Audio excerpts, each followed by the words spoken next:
Ayan, napakakapal ng aking gulayan. Ayan, maraming bulaklak, maraming bunga.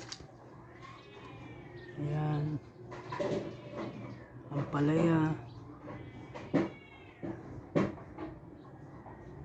Napakalago.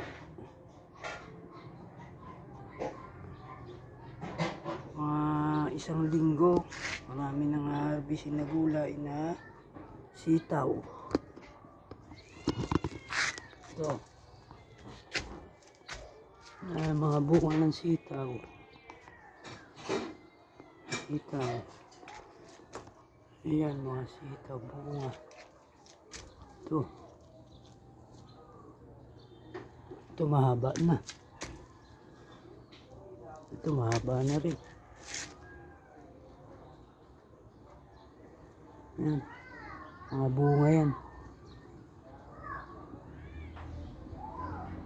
Tanlad. Sili. Talong. Kamatis. Talong.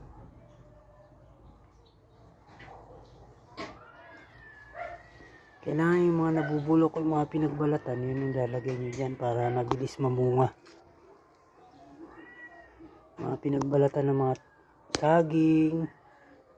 Yan, number 1 pataba sa halaman pag nabulok. Ayan, ang mga taniman ko. Sulit.